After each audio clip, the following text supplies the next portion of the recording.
Viðskiptaráðherra óttast að slæmt umtal geti flæmt erlenda fjárfesta frá og spyr hvort efnisleg rök séu fyrir því að hafna Kínverjanum. Viðskiptaráðherra segir að fjárfestum megi ekki líða eins og þeir hætti á mannorðsmorð með því að fjárfesta á Íslandi.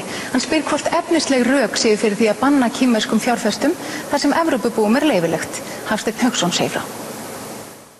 Huang Nu-bo, kínverski fjárfestirinn sem vill kaupa jörðina Grímstæði á Fjöllum, segir í samtali við fréttastofu Reuters í dag að svo geti farið að yfirvöld í Kína komi í veg fyrir kaupin sökum þeirrar neikvæðu umræðu sem blossað hefur upp málið.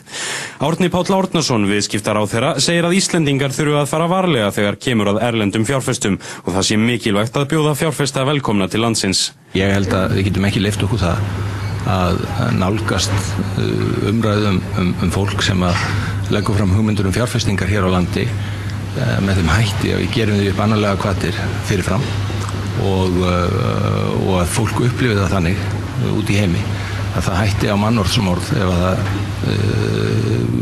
láti sér þetta í hug að fjárfesta í atvinnutækifærum á Íslandi. Árni segir að það sé mikilvægt að meta fjárfestingar erlendra aðila á efnislegum og sanngjörnum forsendum. Skiptir í þínum huga máli að þessi maður sé Kínverji en ekki Íslendingur eða Frakki?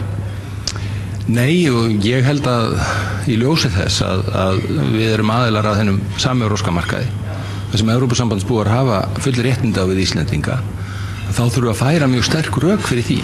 Af hverju að banna Kínverjum eitthvað sem að Evrópusambandsbúum heimilt?